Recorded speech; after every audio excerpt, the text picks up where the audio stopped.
Hello mga mare, for today's video, wala lang. Gusto ko lang ipakita sa inyo yung everyday routine ko sa aking face na ginagamit. Ayan yung Dermax Rejuvenating Set.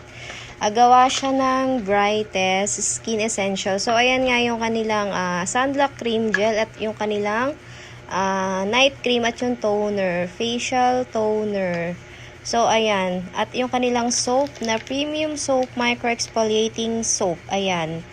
Color orange siya, parang kojic din. So, kinakat-cut ko yan para matipid. And then, ginamit ko na kasi siya mga mare. So, ayan yung facial toner na malaki. Kasi, actually, naubos ko na yung maliit. So, yung malaki bumili ako para extra. Kasi wala na akong gagamitin na maliit.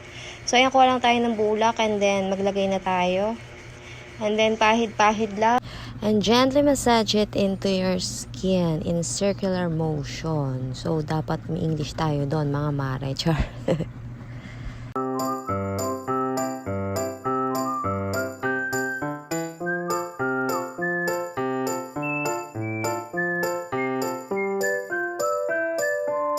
At syempre, dapat kadamay din yung ating neck, mga mare ha. Para kung gaano gaganda yung ating skin sa face, hindi naman may iwan yung ating mga leeg. O, diba? At dahil gabi na nga, mga mare, so night cream ang ipapahid natin sa ating face. So, ayan ang kitang spatula niya. So, ayan, buksan natin at ipahid natin sa ating mukha. Ang paggamit talaga nito is sa umaga, mga mare, is yung toner at yung sunblock ang partner. And then sa night naman is yung toner pa rin and then yung night cream.